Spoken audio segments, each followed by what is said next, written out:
Eu entrei na sala errada do hospital por engano, e foi isso que mudou tudo. No canto, uma senhora idosa lutava para respirar, caída ao lado da cama. Corri para ajudá-la, chamei os médicos e fiquei ao lado dela até que se acalmasse. Mais tarde, quando voltei para vê-la, ela segurou minha mão com força, olhou ao redor e em voz baixa sussurrou: "Pegue as chaves do meu apartamento. Não volte para casa e não diga ao seu marido onde você está." Meu coração disparou. Eu nem tive tempo de perguntar o porquê, porque o que ela disse em seguida fez meu sangue gelar. Bem-vindos ao canal Recanto das Histórias. Antes de começarmos, por favor, escrevam de onde vocês estão nos assistindo. Gostamos muito de saber até onde nossas histórias estão chegando. Desejamos que você tenha uma ótima experiência ao ouvir esta história fascinante. Naquela manhã, Vera acordou assustada, olhando ao redor sem entender o que estava acontecendo. E o que estava acontecendo era o seguinte: seu marido Roberto se agitava no sono, agitando os braços como se estivesse tentando agarrar algo, e gemia sufocado. "Ouro, é meu ouro mais ouro." "Ótimo, agora vou ficar com um roxo." Vera esfregou a bochecha machucada. "As meninas do trabalho vão me zoar. Por que você está me batendo?" Vera tentou acordar o marido com cuidado. Mas como?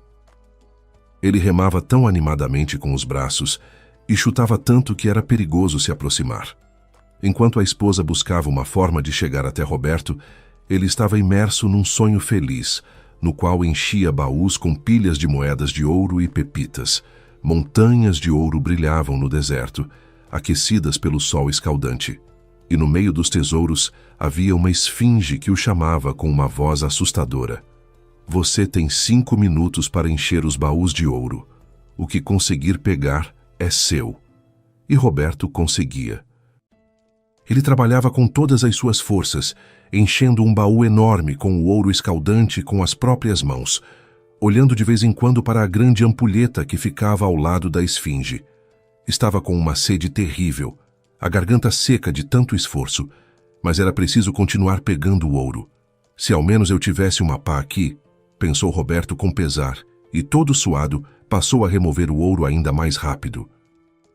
Mas então a esfinge se aproximou dele e com uma voz feminina dolorosamente familiar disse: "Querido, acorda, está na hora do trabalho."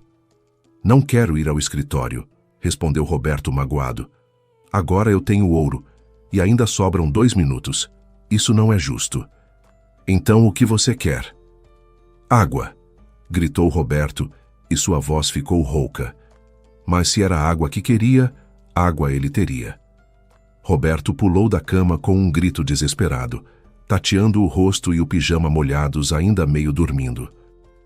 Sobre ele, com uma chaleira na mão, pairava a esposa que mal conseguia segurar o riso. "Onde estou?" piou Roberto lamentavelmente, girando os olhos sem entender nada. "Onde está o ouro?"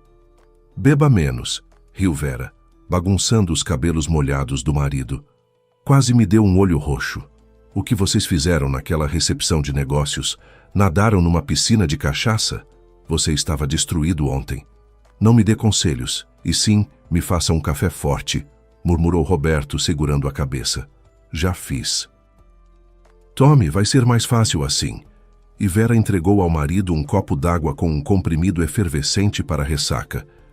"Água", suspirou Roberto e esvaziou o copo de uma vez. "Se você soubesse que negócio me está esperando, não estaria rindo de mim agora. Vou me tornar um magnata do ouro." "Como? O quê?" perguntou Vera, e por precaução, colocou a mão na testa de Roberto. Ela estava fria. Roberto franziu a testa e se afastou da mão da esposa. "Pois é. Ontem na recepção conheci um minerador de ouro muito respeitável. Ele está vendendo uma grande área de terra repleta de ouro. Você entende o quanto isso é lucrativo?" Vera olhou para o marido com desconfiança e lhe entregou o café.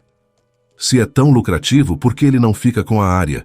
E com que dinheiro você vai comprá-la? Todo o nosso dinheiro está investido no negócio." Roberto tomou um gole do café aromático e respondeu: "Boa pergunta, Vera. Seu Arthur, aquele minerador de quem te falei, Já tem alguns terrenos assim e um terceiro não lhe é necessário. Ele disse que quer aos poucos se afastar dos negócios e passar o restante da vida em alguma ilha paradisíaca. Mas eu já pensei e decidi que também preciso de mudanças, por isso hoje vendo meu negócio e invisto o dinheiro na mineração de ouro. É verdade que esse dinheiro não será suficiente para comprar um terreno tão lucrativo. Vou pegar um empréstimo no banco. Vera, de surpresa, afundou na poltrona. Mas que risco enorme comprar algo de quem não se conhece direito. Você não tem medo? Medo de quê? Aqui tudo é transparente e ainda está comprovado por documentos. Se você soubesse como o preço do ouro está subindo, não falaria assim. Melhor apoiaria o marido nessa iniciativa do que ficaria aqui tremendo essas suas carnes. Você comeu pão de novo. Vai inchar que nem hipopótamo. Vera estremeceu. Toda vez que o marido se irritava com suas palavras, ele pisava onde doía. Vera era uma jovem bonita, mas um pouco mais cheia do que os padrões do marido exigiam. Para alguns, ela poderia parecer uma verdadeira beleza. Formas exuberantes, uma cabeleira espessa de cabelos negros, traços delicados e olhos grandes e azuis como o mar. Os homens olhavam para Vera, mas não o marido, que achava que ela deveria emagrecer e abandonar sua amada profissão de confeiteira. Não são pães, são croissants de chocolate com queijo, respondeu ela, magoada. Corre lá antes que a hipopótamo coma tudo e não deixe nada para você. Que isso? E Roberto foi para a cozinha. No fundo, Roberto sempre se considerou um homem calculista e se orgulhava disso. Seu casamento com Vera não era para ele mais do que um bom negócio. Na época, ele namorava duas moças ao mesmo tempo, que moravam em partes diferentes da cidade e não sabiam da existência uma da outra. E quando o astuto pretendente precisou escolher, ficou com a rechonchuda Vera, e não com a alta e bonita Jana. E não porque gostasse muito da tranquila e um tanto distraída Vera. Muito pelo contrário. Simplesmente, os pais de Vera ofereciam um bom dote, e Jana não tinha um centavo. Então foi preciso se despedir de Jana. Você está me deixando? Jana estava chocada com a traição de Roberto. Mas por quê? Desculpa, você é incrível, deu de ombros o rapaz. Mas amor é amor, e comer a gente precisa sempre. Sou pobre como um rato de igreja e você também. Juntos vai ser difícil, então se toca e procura um cara rico. Uma bofetada ressoou no corredor do alojamento onde Jana morava, e Roberto, recebendo o pagamento por sua desonestidade, virou-se e saiu assobiando uma canção animada. Era-lhe indiferente o sofrimento da moça rejeitada, pois à sua frente esperava o casamento com uma noiva rica. Um ano depois do casamento, os pais de Vera morreram nas montanhas, vítimas de um deslizamento de terra, sobre cuja possibilidade o genro sabia perfeitamente, mas não avisou os parentes. Após o enterro, o jovem casal se mudou do apartamento alugado para a casa aconchegante da família de Vera. Roberto, ao contrário da esposa enlutada, estava nas nuvens de felicidade, disfarçando cuidadosamente sua alegria. Nos meses que se seguiram, aproveitando o estado de choque de Vera, convenceu-a a assinar alguns documentos relacionados ao inventário, entre eles a transferência formal da casa para o nome dele. Vera, confiante e ainda tomada pela dor da perda, assinou sem questionar. E mais 6 meses depois, Roberto tomou completamente para si o pequeno negócio do pai de Vera de produção de madeira, ampliando-o consideravelmente ao longo do tempo. E agora, sentado em seu escritório, sonhava com um novo negócio que, em sentido literal, prometia-lhe montanhas de ouro. Os sonhos cor-de-rosa de Roberto foram interrompidos por uma batida na porta. A secretária graciosa apareceu para avisar sobre os visitantes tão aguardados. Roberto, chegaram as visitas. Posso mandar entrar? Claro, sua boba. Já passei todas as instruções. Roberto ajeitou nervosamente a gravata, mas só piorou. Agora a gravata estava completamente torta. No escritório entraram 3 pessoas, 2 homens, um dos quais era seu Arthur, com quem Roberto havia se conhecido na recepção, e uma jovem mulher. Ela caminhava à frente dos demais e era deslumbrante. Um elegante terninho de couro, cabelos dourados em ondas caindo até a cintura, e um rosto belo como o das deusas gregas. Roberto olhou nos olhos dela e ficou paralisado. Diante dele, com um sorriso condescendente, estava Jana, aquela mesma moça do bairro pobre que ele havia abandonado tão impiedosamente. Me reconhece, Betinho? Ela sorriu, saboreando o estupor do ex-namorado. Jana, como você está? Que senhora importante. Mal te reconheço, uma beleza de verdade. O coração de Roberto batia descompassado. Vamos ao que interessa, Roberto. Não viemos para ouvir elogios, mas para fazer negócios. Você topa ou não? O cortou Jana, chegando bem perto dele, de modo que ele sentiu o aroma dos cabelos dela. Topo. Roberto mal conseguiu dizer, ainda em estado de choque com o encontro inesperado. Cavalheiros, é a vez de vocês, ordenou Jana e se acomodou preguiçosamente na poltrona. Enquanto isso, eu examino os documentos dele, para ver se não está tentando nos enganar. Jana riu, mas era um riso amargo, e Roberto jurou a si mesmo que pediria perdão à Bela, custasse o que custasse. Principalmente porque seu coração, relembrando o passado, ardia em chamas, anunciando que a paixão havia voltado. Os dois homens que vieram com ela se sentaram à mesa de negociações e começaram a falar sobre as vantagens da mineração de ouro e seus enormes lucros. Seu Arthur se esforçava mais que ninguém, apresentando sua proposta em detalhes. Como vou saber que vocês não estão me enrolando, meus amigos? Roberto estreitou os olhos. Meus advogados vão analisar minuciosamente o negócio. Não vão me enganar. Além disso, vou enviar meu assistente ao local da mina. O homem mais velho protestou, ofendido. Como é possível? Nós até trouxemos uma amostra de pepita de ouro daquela área que estamos vendendo. Ela estava a pequena profundidade, o que significa que, se começarmos a exploração, haverá mais ouro. E bastante. Aqui está o certificado confirmando que essa amostra foi encontrada exatamente naquele terreno. E seu Arthur tirou da pasta uma caixinha de madeira e um documento com selo oficial. Se você não pretende comprar, vamos a outros interessados, murmurou Jana suavemente. Não somos pedintes, está bem? Roberto, embriagado pela atenção e pelo charme dela, abriu a caixinha e tirou a pepita. O ouro brilhou à luz, acendendo em seus olhos um brilho de ganância. Nossa, aqui tem uns 200 gramas pelo menos, disse ele admirado, jogando a pepita na mão. Roberto leu rapidamente o que estava escrito no certificado, o tempo todo olhando para Jana, que estava graciosamente acomodada na poltrona e olhava languidamente para o ex-namorado. Não se distraia, Betinho. Leia o papelzinho, senão vamos te enganar. Ela flertava com Roberto. Com essas palavras, os dois acompanhantes dela saltaram indignados nas cadeiras e Roberto engasgou com a própria saliva. Janinha, como pode brincar assim com a pessoa? Disse cuidadosamente o segundo homem. Não tem problema, ele vai sobreviver, não é, querido? E Jana se inclinou para a frente, insinuando a Roberto que os sentimentos antigos ainda existiam. O pobre Roberto, suando frio, lutava contra dois desejos: enriquecer fabulosamente e voltar a estar perto da deslumbrante beleza. Queria as duas coisas.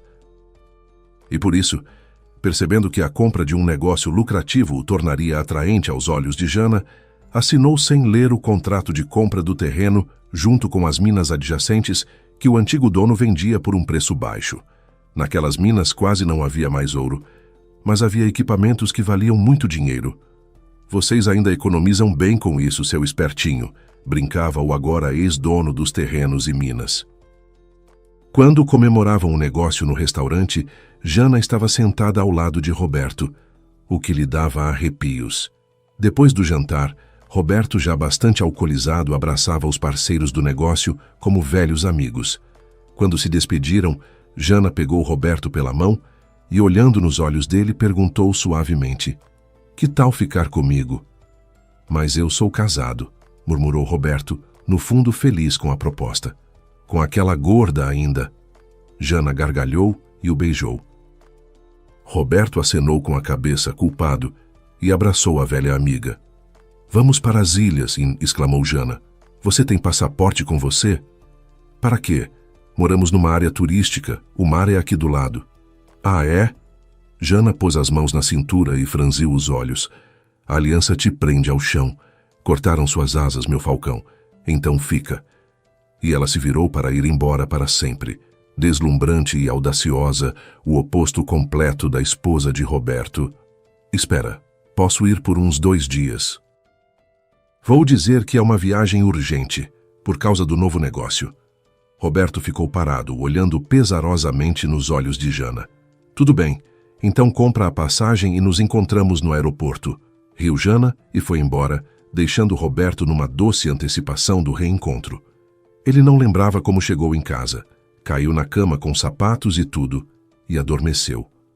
De manhã, acordou de pijama. Vera havia carinhosamente trocado sua roupa enquanto ele dormia dançando com Jana. 2 dias depois, Roberto foi de férias para as ilhas por 1 semana inteira, mentindo para a esposa que a viagem era para inspecionar o terreno aurífero. E Vera, como sempre, fez a mala do marido e verificou se ele havia levado todos os documentos. Enquanto Roberto se divertia sem limites com a amante que havia turvado sua razão, sobre Vera caiu uma herança inesperada. A tabeliã apareceu diretamente no seu local de trabalho. A senhora é Vera Campos, filha de Dinho Campos? Perguntou severamente uma mulher de cabelos grisalhos, num sóbrio terno de tweed. Sou. O que aconteceu? Perguntou Vera, assustada. A tabeliã, aparentemente acostumada a esse tipo de reação, explicou tudo com calma e clareza, sentando numa cadeira perto da janela. Sou tabeliã de sua tia, Dona Rita Campos. Você a conhece? Sim, ela é irmã do meu pai, mas não me lembro dela direito. Os meus pais, por alguma razão, não se relacionavam com ela. Não sei ao certo como tudo começou, respondeu Vera desconcertada. Isso já não importa, porque sua tia faleceu recentemente, deixando para você um pequeno capital e uma bela propriedade à beira-mar, a poucos quilômetros daqui.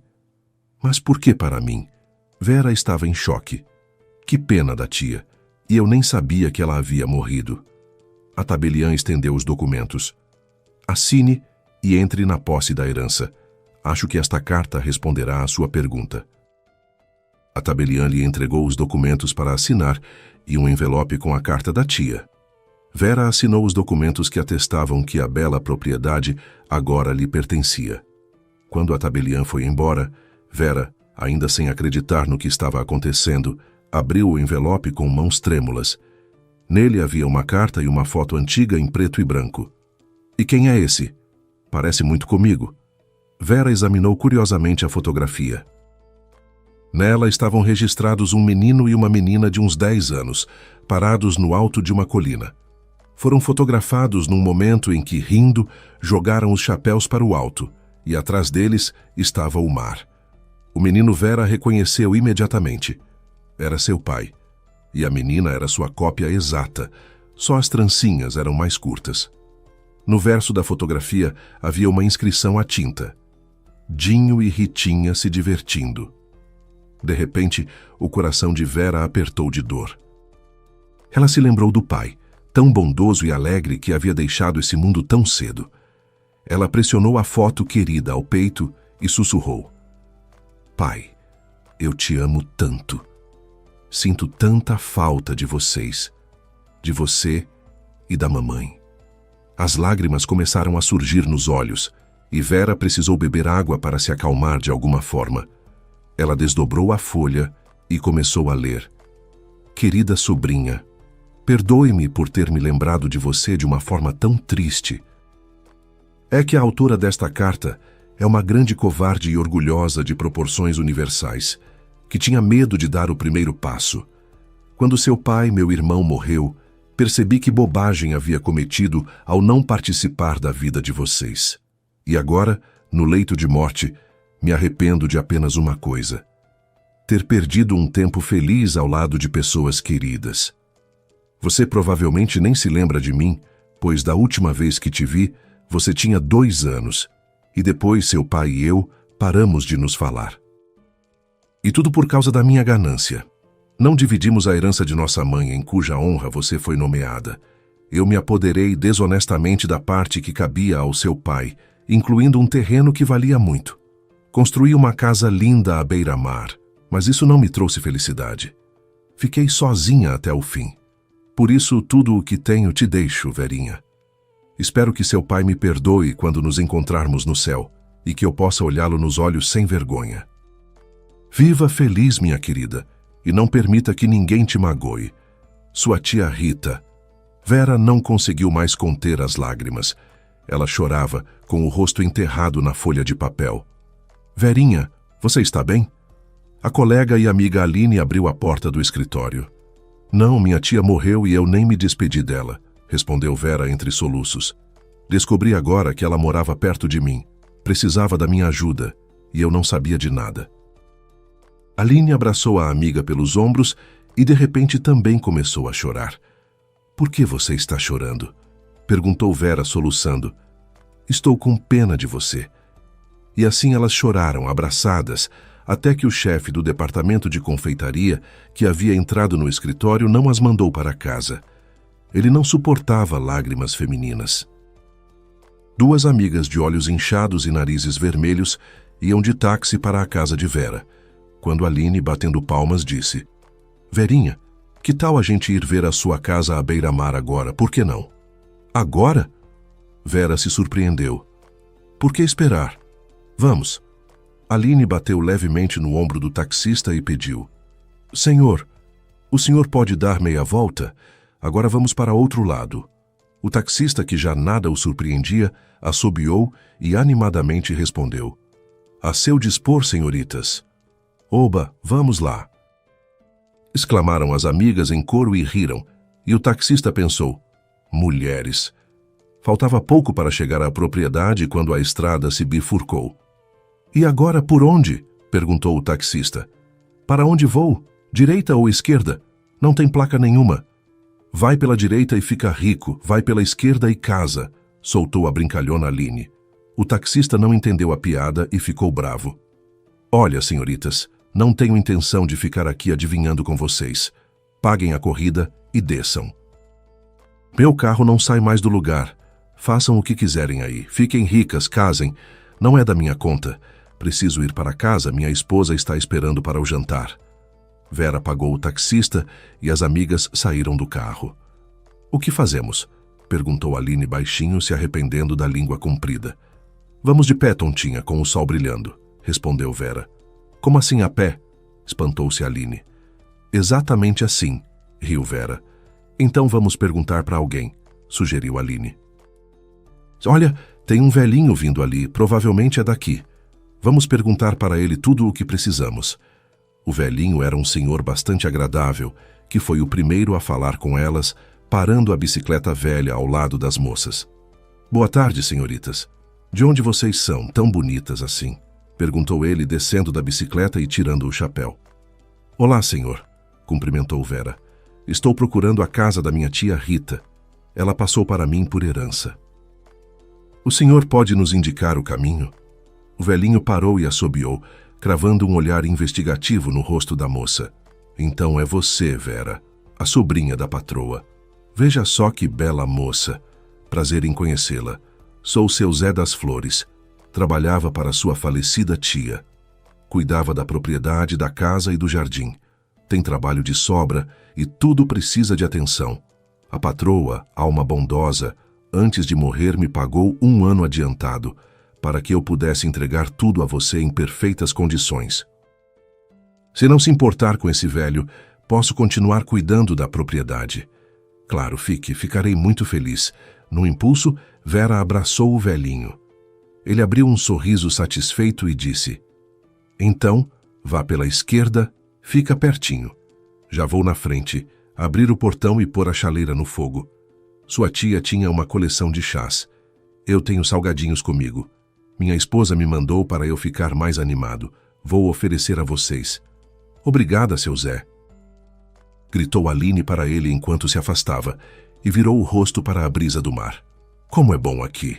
Agora é só subir aquela colina. Vera reconheceu o lugar de longe. Era o mesmo da fotografia que a tia Rita havia lhe deixado. Quando viram a propriedade, ficaram por um momento sem palavras. Era sem dúvida um sonho de cristal que havia se tornado realidade. O topo da colina parecia coroado por uma casa senhorial branquíssima, cercada por cascatas de terraços que desciam pelo declive da colina. As altas janelas em arco, como olhos atentos, voltavam-se para o mar e brilhavam com vitrais coloridos. As paredes de pedra contrastavam com as telhas de terracota do teto, criando um efeito de inexpugnabilidade. Parecia que cada pedra havia absorvido o calor do sol do meio-dia e a frescura das brisas marinhas. As amigas prenderam a respiração. Entraram pelas portas abertas por seu Zé das Flores e se encontraram entre magnólias em flor e laranjais. O ar estava impregnado de aromas de rosas e ainda da brisa do mar, que de longe trazia o canto das gaivotas. «Meu Deus!» sussurrou Aline e abraçou um roseiro para aspirar seu perfume. «Vou desmaiar.» «Isso está mesmo acontecendo comigo?» perguntou Vera sem fôlego. «Não desmaia. Ainda temos que visitar a casa.» Aline tomou Vera pelo braço e a puxou para o terraço. Do terraço mais amplo se abria um panorama digno dos deuses. O mar, como uma tela de artista que muda de tonalidade do azul profundo ao turquesa, fundia-se ao horizonte numa névoa suave. «Que tal a gente ficar aqui hoje?» pediu Aline em tom suplicante. «Ficamos», respondeu Vera e respirou fundo. Agora ela se sentia em casa. À noite, as duas jovens felizes contemplavam o pôr do sol, sentadas no alto terraço com uma xícara de café. «Quando você vai contar ao marido sobre a herança?» perguntou de repente Aline, quebrando a idílica quietude. «Vou contar, claro, mas não agora. Que ele trabalhe sossegado. Não vou distraí-lo dos negócios. Ele vai ficar chocado», suspirou Vera. «Uma confeiteira herdeira de uma propriedade de luxo e uma fortuna. Você não é só confeiteira. É uma artista da culinária e mestre do seu ofício. Ele ainda não se conformou com a minha profissão? Não.» Vera não tirava os olhos da paisagem marinha. «Sabe, faz tempo que percebi que o seu Roberto não suporta gente simples. Olha para elas com desprezo e de cima para baixo. Não é todo mundo que pode ser empresário. Alguém precisa fazer os doces, preparar a comida e construir as casas. Ele mesmo esqueceu de onde o negócio lhe caiu no colo. Se o seu pai fosse vivo, não teria deixado vender o empreendimento dele por minérios de ouro.» «Ah, não me diga, Aline. Meu coração não está em paz com esse negócio do ouro.» Vera levantou da cadeira de vime e começou a andar nervosamente. E então, Aline disse o que só uma amiga fiel diria. «Escuta, Verinha, sobre o dinheiro da tia não fala nada para o marido por enquanto, senão ele também vai te tomar e enfiar nas minas dele. Que fique por hora na conta da tia. Quando precisar, você pega. E se o negócio dele afundar? Pelo menos a sua herança vai ajudá-los a abrir um novo negócio. E eu fico quieta.» Pena que essa casa não dá para esconder, é muito chamativa. Vera riu e abraçou a amiga. E no fundo do coração ficou muito mais leve. Vera ficou feliz de pelo menos alguém se preocupar com ela. «Obrigada, minha querida. O que eu faria sem você?» «O que faria? Daria todo o dinheiro para esse espertinho e jogaria a propriedade aos pés dele, ou venderia por ordem dele.» Aline claramente não gostava do marido de Vera. Parecia que ela estava com raiva dele. «Por que você fala assim?» «Conta logo o que aconteceu.» Vera percebeu nas pupilas da amiga uma faísca hostil. Aline franziu os lábios e virou o rosto. Era visível que ela lutava contra o desejo de contar ou de guardar o segredo. «Lembra quando vocês deram uma grande festa e você me convidou?» perguntou Aline. «Lembro, foi há 1 ano», confirmou Vera. «Então, quando cheguei, seu marido não me deixou entrar.» «O quê?» Vera ficou chocada. Lágrimas de mágoa brilharam nos olhos de Aline. Por tempo demais ela havia guardado sua dor. Ele disse que eu fosse embora para minha casinha e que ele não toleraria mais uma confeiteira fedida à manteiga. E eu fui embora. Então foi por isso que você não atendia minhas ligações e depois disse que havia ficado doente, tomado remédio e dormido. Por que não me contou, sua boba? Vera, num impulso de ternura, abraçou a amiga que chorava e acarinhou sua cabeça como uma menininha magoada. E o que você faria? Brigaria com ele no meio da festa, se envergonhando na frente dos amigos ricos dele. Além do mais, você o ama tanto. Não queria ser fonte de discórdia. É isso. Vera franziu a testa. Não vou brigar com ele. Apenas vou cobrar esse episódio. Roberto mudou. Ficou duro e ganancioso. Não enxerga nada ao redor além do lucro, e a mim também não enxerga. As duas mulheres olhavam para o pôr do sol e choravam. A felicidade havia se transformado imperceptivelmente em tristeza. O coração de Vera pressentiu o perigo sem razão. Ela não sabia que o marido estava naquele momento com Jana, gastando uma fortuna com a amante. E naquela noite, jantando num restaurante caro, ele, inflado de orgulho, entregou à beldade um longo estojo de veludo. O que é isso? Jana abriu a caixinha com avidez e ficou boquiaberta. Que maravilha! Querido, obrigada. Você é o melhor homem do mundo. E logo uma espessa pulseira de ouro branco, cravejada de esmeraldas graúdas, resplandecia em seu pulso sob a fria luz do lustre de cristal do restaurante. As damas com vestidos caros que estavam nas mesas ao redor esticavam o pescoço para ver o presente luxuoso, e seus acompanhantes lançavam a Roberto olhares furiosos. Mas o próprio Roberto estava satisfeito consigo mesmo como nunca. Quero que essa noite não acabe, murmurou Jana, olhando languidamente nos olhos do acompanhante encorajado, e colocou a mão na mão dele. Sob os olhares invejosos dos convidados que competiam entre si com roupas e joias, Jana e Roberto saíram do salão do restaurante e foram para o hotel. Roberto estava transbordando de orgulho pela sua deslumbrante acompanhante. Na manhã seguinte, Roberto acordou tarde. O sol já havia esquentado a areia na praia, e perto da grande piscina não havia espreguiçadeiras livres. Janinha, meu amor, me traz uma aguinha. Acho que ontem exagerei um pouco. Roberto olhou com expressão azeda para a mesinha onde estavam um par de garrafas caras de champanhe vazias. Jana não respondeu e não trouxe água. Roberto chamou mais alto, mas só o silêncio lhe respondeu. Foi para a praia sem mim, suspirou ele, e foi à cozinha abrir uma garrafa de água mineral. De repente a fechadura da porta estalou, e pelo quarto entrou borboletando uma jovem arrumadeira, que ao ver o hóspede, ficou pasma. Oi, mas o senhor ainda não fez o check-out? Por que faria? Roberto abriu a boca espantado. Meu quarto está reservado por mais 3 dias. A arrumadeira arregalou ainda mais os já grandes olhos. Mas sua acompanhante disse que vocês dois iam embora de manhã e devolveu o dinheiro do quarto. Ela balbuciou. Como? Roberto correu até o guarda-roupa. As roupas de Jana não estavam lá, assim como a mala dela. Sem entender nada, ele desceu de roupão até a recepção e encontrou o gerente do hotel. Sim, está correto, confirmou este olhando para a tela do computador. O quarto consta como disponível. Embora, espere, neste momento já foi reservado, então peço ao senhor que faça o check-out em meia hora. Como assim? Estou aqui parado de roupão. Me dê outro quarto, gritava Roberto, chamando a atenção dos turistas. Desculpe, mas no momento todos os quartos estão ocupados, respondeu secamente o gerente, e foi cuidar de seus próprios assuntos. E Roberto, sob olhares curiosos, precisou voltar para o quarto e às pressas fazer as malas. Por mais que ligasse para Jana, o número dela estava fora de área, e o infeliz amante precisou voltar para casa mais cedo do que havia planejado.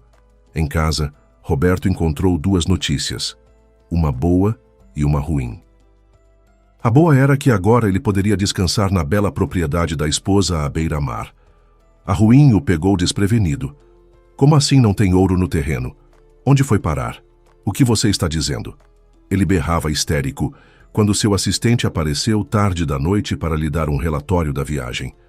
Você tem certeza que foi ao lugar certo? Não confundiu o endereço? Não me enganei, respondeu cansado o assistente, sentando-se na poltrona. Já te avisava que primeiro era preciso verificar tudo minuciosamente, mas em vez de ajudar você, ficava olhando para aquela gata e depois sumiu com ela para o litoral. Fala mais baixo, a esposa pode ouvir, sibilou Roberto. Como isso aconteceu? Os documentos são falsos e as fotos apresentadas não correspondem à realidade, disse o assistente com voz rouca. Te enganaram, chefe, e de forma muito profissional. De todo o equipamento na velha mina abandonada, encontrei uma vagonete quebrada e uma picareta enferrujada. Fomos roubados, eram golpistas. Como é possível? Gritou Roberto, e com seus gritos correu Vera, assustada com a terrível notícia. Mas eles me mostraram um pedaço de ouro e um certificado. Estou falido, falido! Roberto, empurrando a atordoada Vera, correu ligar para seu Arthur, o ex-dono das minas de ouro. Mas, como no caso de Jana, o número do golpista estava fora de área. O certificado não é verdadeiro. E o pedaço de metal que te deram não é ouro, mas pirita de ferro, também chamado de ouro dos tolos. Por isso, parabéns, chefe. Você foi um trouxa. Destruiu um negócio familiar tão bom. Cala a boca, berrou Roberto vermelho e esguichando saliva. Vou te demitir na hora. O assistente de Roberto sorriu amargamente. Eu mesmo vou embora. Para algum lugar melhor do que trabalhar com um idiota como você. E a você, Vera, ofereço minha solidariedade. Só um trouxa como o seu marido poderia arruinar assim o negócio do seu pai. Tome cuidado e viva com a sua própria cabeça. Suma daqui. Roberto tremia de raiva, pronto para se atirar sobre o próprio assistente. Este saiu batendo a porta com força. A gente está mesmo falido? Vera não conseguia acreditar que o lucrativo negócio do pai havia desaparecido no ar. Deixa de me chatear, não estou com tempo para isso. Roberto afastou a esposa, que estava sentada quietinha, com as mãos apertadas ao peito. A noite toda ficaram sem conversar.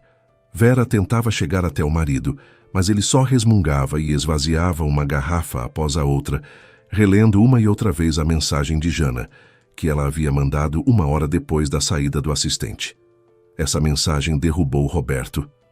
Como você está gostando da minha pequena vingança, Betinho?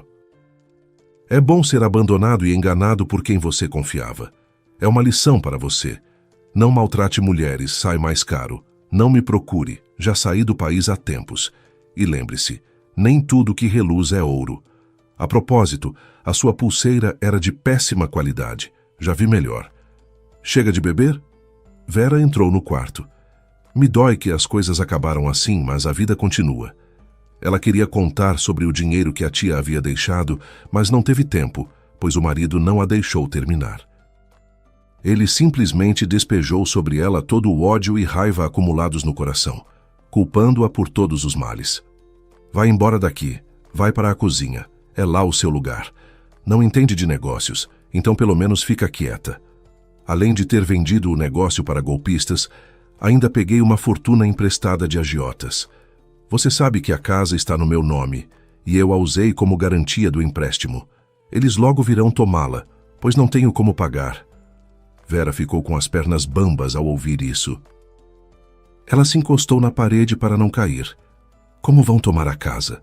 Eu cresci aqui, como você pôde usá-la assim? Está no meu nome desde o inventário. Você mesma assinou os papéis. Roberto deu uma risada maliciosa. Não devia ter confiado tanto. O quê? Exclamou Vera, sentindo o chão fugir sob seus pés. Isso mesmo. Roberto, cambaleando, levantou e quis se atirar contra a esposa, mas de repente seu rosto se iluminou e ele começou a dançar de alegria, deixando Vera ainda mais perplexa. Roberto, você está me assustando. O que está acontecendo com você? Vera arregalou os olhos diante do comportamento inédito do marido, que parecia ter saído completamente do sério. Entendi como vou pagar as dívidas, gritou ele e afundou na poltrona. Como? Vera ficou aliviada por o marido ter finalmente se acalmado. Vou vender a propriedade da sua tia. A julgar pelas fotos vale uma fortuna. Compradores para ela aparecem rápido. O importante é não vender barato. Roberto ficou pensativo, fazendo cálculos mentais, e depois, estalonando os dedos, disse feliz. Escuta, Acho que depois de pagar as dívidas ainda vai sobrar para um pequeno negócio. Genial, não? O sorriso desapareceu do rosto de Vera. Ela não queria vender seu sonho e a memória da tia Rita. Não, Roberto, não vou vender a casa à beira-mar e não peça, disse ela com firmeza. Roberto, sentindo que sua chave para a liberdade financeira estava escorregando das mãos, entrou em fúria. Como você ousa me negar? Você é minha esposa, você deve me ajudar. E você não quer vender uma simples propriedade? Não, não quero, respondeu Vera magoada, feliz por não ter contado sobre a conta bancária secreta que ainda não havia transferido para seu nome. Você já me tomou a casa onde cresci. Quer se apoderar também da minha herança? Não vai acontecer, querido. Se vire. E a confeiteira vai para a cozinha. Afinal, é lá o meu lugar. E com essas palavras, Vera saiu tranquilamente, pois não tinha qualquer vontade de ficar perto do Roberto, enfurecido pela negativa. Ao ouvir tais palavras da outrora dócil esposa, Roberto rapidamente clareou a cabeça e decidiu agir de outra forma. Percebeu que com ameaças e gritos não forçaria a esposa a entregar a propriedade, e por isso precisava encontrar uma forma mais astuta de obrigá-la a vender sua herança. Na manhã seguinte, Roberto se comportou como se não houvesse acontecido aquela desagradável conversa sobre a venda da propriedade e as enormes dívidas. Vera também ficou em silêncio. Vou te superar de qualquer jeito, sua galinha boba, pensava ele com raiva. Nos dias seguintes, ele tramava um plano para se apoderar da herança da esposa e depois se divorciar dela. Roberto ainda esperava que Jana o perdoasse e voltasse. O plano era requintado e cruel, e se resumia a uma coisa: vender a propriedade à beira-mar pelo bem comum, bem antes do divórcio, e uma possível fuga para o exterior. E as dívidas, Roberto queria deixar para a esposa nada suspeitosa a resolver. Porém, por mais que a gente planeje, o destino tem outros planos. E poucos dias antes de Roberto pretender colocar seu esquema em prática, ele foi derrubado por uma grave amigdalite repentina. E lá estava ele, o triunfador, impotente e rabugento, com soro no braço num quarto pago do hospital municipal. Vera, fiel à sua natureza, ia vê-lo todos os dias. Levava ao Roberto caldo de frango, suflê de carne e sucos frescos, pois o marido estragado com comida refinada se recusava terminantemente a comer a comida do hospital. Mas apesar de todo o bem que Vera lhe fazia, ele esperava melhorar para continuar com o seu jogo. 5 dias depois, o médico responsável entrou no quarto de Roberto. Então, Roberto, em 3 dias planejo lhe dar alta. Tem alguma queixa sobre como está se sentindo? Perguntou animado o doutor. Roberto percebeu que o tempo para executar o plano maldoso estava acabando e, por isso, torcendo o rosto como se sentisse dor, disse: Acho que estou sentindo uma pontada no lado esquerdo e a cabeça rodando. Pode adiar um pouco a alta? O médico franziu as sobrancelhas e reexaminou Roberto. Depois disse pensativo: Estranho, todos os seus indicadores estão ótimos e uma pressão como a sua daria inveja a qualquer astronauta. Tudo bem, vou pedir um exame adicional e adiarei a alta. Obrigado, doutor. Roberto ficou satisfeito com essa pequena vitória, embora construída em mentira, quase igual ao resto de sua vida. Enquanto isso, Vera corria para ver o marido, depois que ele lhe havia comunicado que seu estado havia piorado. Esquecendo os potes de almoço no caminho, ela entrou correndo por outra ala do hospital, comprando comida na cantina local pelo caminho. Empurrando as portas, ela entrou barulhentamente no quarto com um grito: Querido, estou aqui, cheguei. Só então percebeu que havia entrado no quarto errado. Vera olhou ao redor. A janela estava aberta, e perto dela, imóvel no chão, estava uma velhinha franzina que respirava com dificuldade. Ela estava mal e a idosa não conseguia pedir socorro. Vovó, a senhora não está bem? Vera largou as sacolas e correu até a velhinha. Já vou te ajudar. Vera levantou com facilidade o corpinho seco da senhora idosa e a colocou cuidadosamente na cama. Um médico, essa pessoa está mal. Cadê o maldito botão, vovó? Segura firme. Vera vasculhava freneticamente a parede com a mão. e, achando o botão de emergência, o apertou com todas as suas forças. "Água!" pediu a velhinha com os lábios secos, mal conseguindo se ouvir. E mal Vera teve tempo de dar água a ela, uma enfermeira e o mesmo médico que tratava o marido de Vera entraram correndo no quarto. "Para o lado", ele ordenou a Vera. Vera se afastou e acompanhou com angústia os médicos reanimando a velhinha. "Aqui está alguém que realmente está mal, não aquele simulador do quarto 10, disse o médico à enfermeira enquanto aplicava uma injeção na velhinha. "Com certeza", concordou ela. "Você devia ver como ele trata as auxiliares, como se fossem suas escravas. Instalou-se num quarto privativo e acha que todo mundo tem que se curvar a ele." Vera, ao ouvi-los, percebeu que estavam falando do marido. Por que o chamaram de simulador? E se era mesmo assim, por que Roberto precisava disso? Ela pensou. De seus pensamentos, atirou a voz da enfermeira. "Dona Cláudia quer falar com você. Você chegou na hora certa. Isso a salvou. Segundo ataque em uma semana. Ela é uma mulher solitária. Ninguém a visita. Dizem que o marido dela morreu atingido por um raio há 20 anos e eles não tinham filhos. Recentemente, perdeu o único sobrinho. Isso acabou com ela. Que pena. Ela é uma pessoa tão boa." Os médicos foram embora e Vera se aproximou devagarzinho da cama onde a velhinha estava sentada, apoiada no travesseiro. "Como você se chama, filhinha?" ela perguntou com um sorriso gentil. O coração de Vera pulou. Há muito tempo ninguém olhava para ela assim. E o coração da jovem mulher de repente se encheu de calor e ela sentiu vontade de chorar. "Sou a Vera, errei de quarto", respondeu ela, engolindo o nó que tinha na garganta. "Eu estava indo ao meu marido, aquele do quarto 10, sobre quem o doutor falava. O simulador." A velhinha estreitou os olhos safadamente. Era claro que ela havia melhorado bastante, e por isso os olhos dela brilhavam com chispas animadas. "Que eu me chamo Cláudia, mas para você, minha querida salvadora, pode me chamar de tia Cláudia." "Tudo bem, tia Cláudia."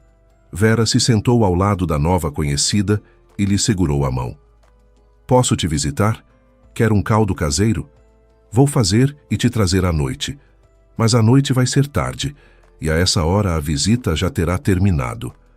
Dona Cláudia abriu seus olhos cor de azulão com surpresa, e a expressão do rostinho magro ficou tão infantil que o coração de Vera apertou. Diante dela estava uma pessoa profundamente solitária, que havia se surpreendido com uma coisa tão simples. "Quero..." Vera bateu palmas e, forçando-se a ser animada para não chorar de pena, disse: "Então aguente firme aí, e à noite espere um jantar caseiro, e amanhã venho com algo bem gostosinho para a senhora. A senhora come de tudo ou tem preferências? Agora só tenho a comida da cantina, que não é boa para você." A velhinha abriu a boca de espanto e disse com a voz embargada de emoção: "Como tudo?" "Ótimo, então!" exclamou Vera. Abraçou suavemente Dona Cláudia e saiu correndo do quarto pegando o saco com a comida fria. E a velhinha ficou sentada na cama, desconcertada e algo encantada, sem entender o que havia acabado de acontecer. Ela não acreditava que uma completa estranha pudesse simplesmente assim se importar com ela. E as lágrimas por conta própria começaram a correr pelas finas ruguinhas, pingando na manta do hospital. Roberto esperava a esposa com impaciência e já estava começando a se irritar, enquanto a barriga roncava de fome. "Onde você se meteu? Não comi nada desde o almoço, perdi o jantar." Ele gritou para Vera em vez de cumprimentá-la. "Hoje serviram peixe no vapor com ragu de legumes." "Fui verificar com as enfermeiras", respondeu Vera, desempacotando apressadamente os potes com a comida da cantina do hospital. Roberto se atirou sobre a comida, mastigando ruidosamente e espalhando migalhas. "Isso é outra coisa, bem diferente do que servem aqui", ele dizia com a boca cheia. "Na próxima vez traz uma xícara de café também." "Está bem? Me deixaram ficar mais uma semana. Pelo jeito, meu estado está ruim. Por isso, cuida melhor do marido. Entendeu?" "Entendi", respondeu Vera, mal conseguindo segurar o riso, pois percebeu que Roberto, que estava mais saudável do que ela, estava simplesmente implicando com tudo, para mostrar sua importância. Depois de um jantar farto da cantina, Roberto foi dormir, arrancando da esposa a promessa de trazer uma garrafa térmica com café coado. Despedindo-se às pressas, Vera correu para casa, montando no caminho receitas de sopas saborosas e saudáveis. E já 3 horas depois, Dona Cláudia, fechando os olhos de prazer, comia uma sopa cremosa com bolinhas de massa, feita com tanto amor por Vera. No dia seguinte, Vera, depois de visitar rapidamente o marido eternamente insatisfeito, cuja arrogância os médicos e pacientes já suportavam com dificuldade, foi ao quarto de Dona Cláudia. Esta já a esperava e abriu um sorriso enorme ao ver Vera. "Como vai a sua saúde, tia Cláudia?" Vera perguntou afetuosamente e abraçou a paciente.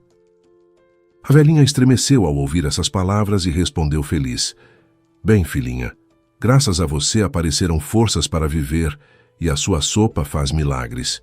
Coisa mais gostosa que não comi há muito tempo. É uma obra de arte. Em que você trabalha, minha querida?" "Sou confeiteira", respondeu Vera. "Trabalho numa padaria fina aqui perto." "E por que está tão vermelha? Está envergonhada?" "É que meu marido diz que o envergonho por trabalhar fazendo doces e salgados. Ele é empresário." "Tchaite que seja ministro", exclamou Dona Cláudia, crispando os punhinhos. "É maravilhoso quando uma pessoa ama seu trabalho. Você está no lugar certo e não dê ouvidos a ninguém. Você deveria ter seu próprio negócio. Só com esta sopa de bolinhas você ia fazer sucesso."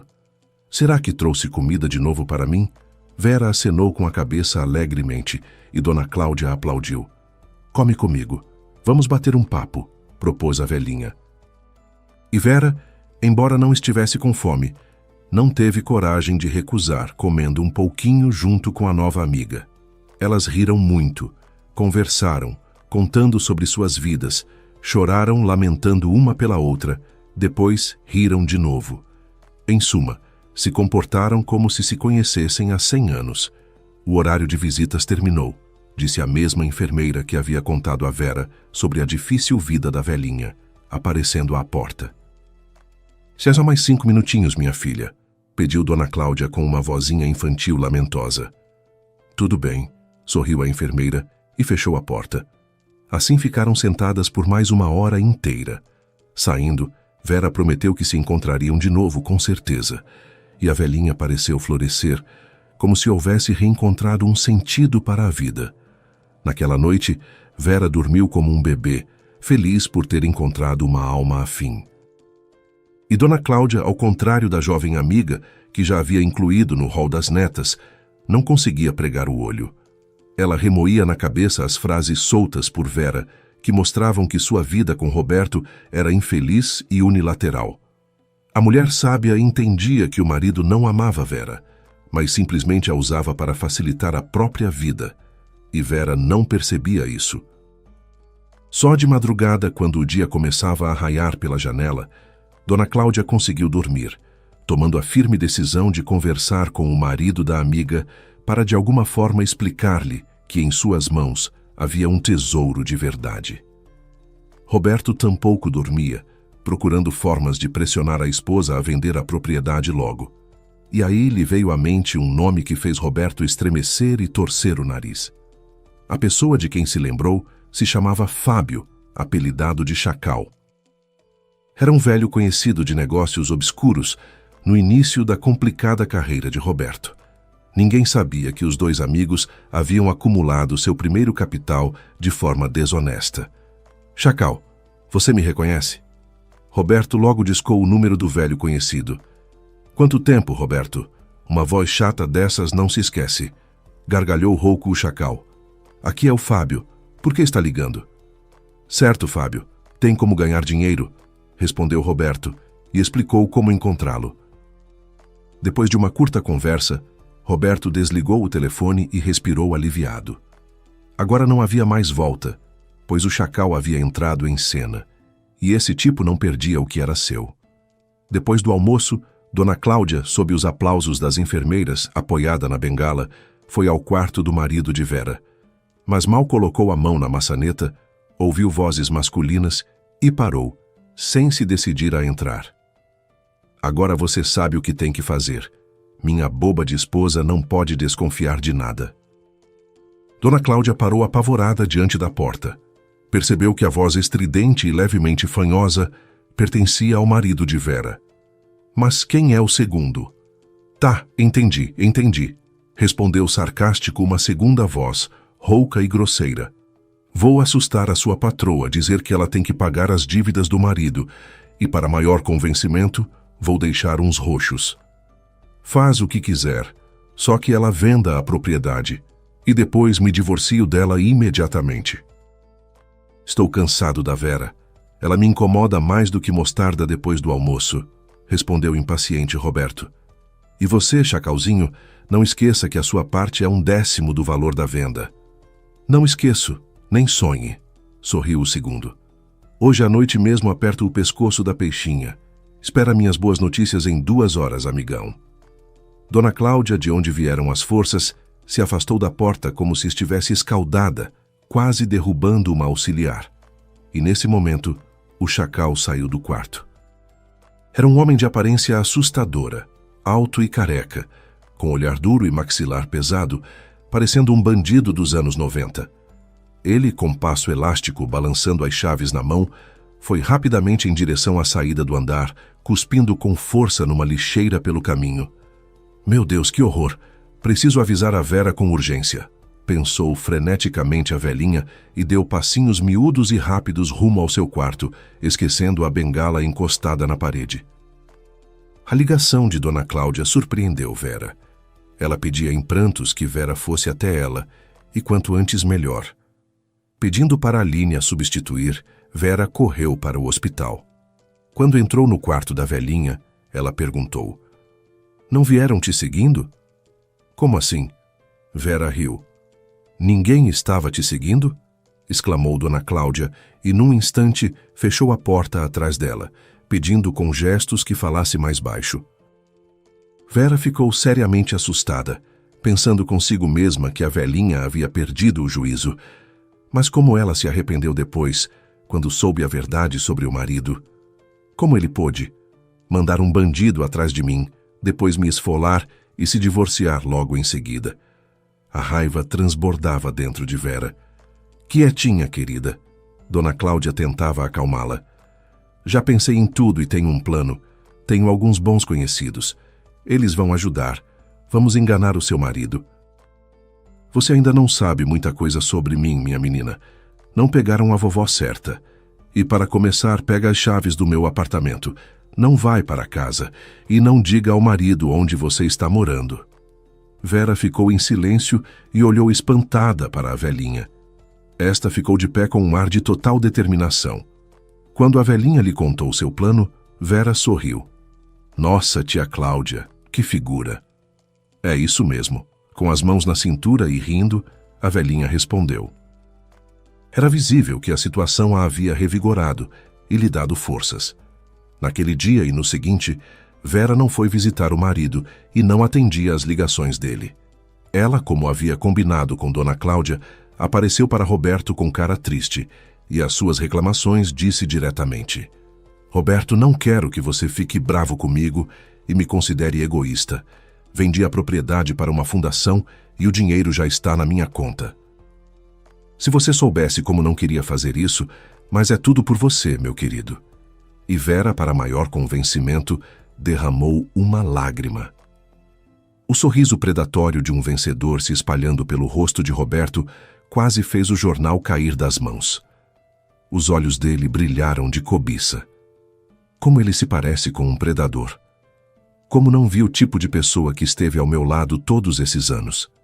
Vera estremeceu com esse pensamento, e um arrepio percorreu suas costas. "Que bom!" ele ronronou. "Você é uma boa pessoa, Vera. Você é uma amiga de verdade. Mas não fique magoada, tudo bem? Não é culpa sua, é minha. Hoje vou pedir o divórcio. Não te amo mais. Só não faz escândalo. Afinal, estamos num hospital." Roberto mal escondia sua alegria por trás de uma máscara de arrependimento que não existia de verdade. Vera lembrou das palavras da tia Cláudia. Ela havia avisado que seria assim. Que mulher esperta. Que sorte eu tive de encontrá-la. Ela pensou aliviada. E ao marido disse: Não vou fazer escândalo. Até logo no tribunal, querido. E só, exclamou Roberto. Você nem vai chorar e me suplicar para não te deixar? Não, respondeu ela resumidamente e saiu do quarto quase como uma mulher livre, deixando Roberto parado de boca aberta. E algum tempo depois, no tribunal, o advogado contratado por Dona Cláudia para Vera, que se revelou presidente de um pequeno fundo de investimento, refutou as palavras de Roberto de que a esposa havia vendido sua herança. Os gritos do ex-marido enfurecido de que havia sido enganado apenas alegraram Vera, ao menos amenizando um pouco o amargor da mágoa. Na verdade, Dona Cláudia havia ajudado Vera a simular a venda da propriedade para que Roberto acreditasse que havia vencido. E o falso triunfador saiu da sala do tribunal de mãos vazias, devendo não apenas aos agiotas, mas também ao chacal, que amigavelmente havia ligado o marcador para ele. Vera não tomou de Roberto a casa onde havia crescido, que ele havia transferido para seu nome durante o inventário e depois usado como garantia das dívidas. O passado era passado. Agora ela tinha de volta seu nome de solteira e começava uma nova vida sem o marido, mas na bela propriedade à beira-mar e com uma grande soma na conta da tia. Quando Vera entrou na casa sobre a colina e olhou para o azul sem fim do mar de sua varanda, percebeu que havia encontrado o seu lugar, e a tensão dos últimos anos caiu de seus ombros. Vera sentou-se na poltrona e olhou para as ondas com prazer. Ela estava feliz por não ter vendido sua herança e por ter se livrado tão facilmente do marido mentiroso, preservando a própria dignidade. Você ainda quer que eu more aqui, netinha? Dona Cláudia aproximou-se sem fazer barulho e abraçou a neta adotiva pelos ombros. Muito quero, vovó, respondeu Vera baixinho e sorriu. Estou tão feliz, minha querida, sussurrou a velhinha entre lágrimas. Sonhei tanto com uma neta. E o que fiz para merecer essa felicidade? O seu coração bondoso, vovó, respondeu Vera. Deixa eu te colocar um cobertor, está ficando fresco. Instale-se bem na poltrona e eu já trago um chá quentinho com biscoitinhos. Com recheio de queijo? Perguntou Dona Cláudia, radiante como uma criança. Sim, com os seus preferidos. A velhinha abriu um sorriso ditoso e ficou na varanda ouvindo o canto das gaivotas e o barulho das ondas. Ela havia decidido firmemente ser um apoio para Vera e zelar rigorosamente para que nunca mais nenhuma pessoa calculista ousasse perturbar a paz da netinha e a casa à beira-mar. E quanto a Roberto? Mal teve tempo de comemorar sua nova vida de solteiro quando os inúmeros credores lhe lembraram das dívidas. Abandonando tudo, o malfadado empresário viajou para o exterior na esperança de encontrar Jana por lá, que não precisava dele. E Vera, animada pelas palavras de Dona Cláudia sobre seu talento na cozinha e encorajada pela herança da tia Rita, decidiu dar um novo rumo à vida. Pediu demissão da padaria e abriu um pequeno café bem na orla, não muito longe de sua casa no morro. O nome do café era simples, à beira-mar. Ali ela podia criar à vontade servindo pratos salgados, doces artesanais e os cafés mais gostosos da região. Um ano de vida à beira-mar passou despercebido para Vera. Seu café prosperava, e o barulho das ondas de manhã e o canto das gaivotas eternamente famintas substituíram o barulho da capital e os sorrisos mentirosos do marido. Vera respirava fundo, tornando-se dona do seu destino e se sentia feliz. Embora às vezes ficasse um pouco triste ao se sentir solitária, especialmente naqueles momentos em que casais vinham ao café e se divertiam juntos. Já está na hora de pensar em casar de novo, aproximou-se de Vera, que observava com tristeza uma dessas famílias barulhentas, Dona Cláudia. Senão você vai se acostumar a ser solitária, e esse hábito é ruim, saiba.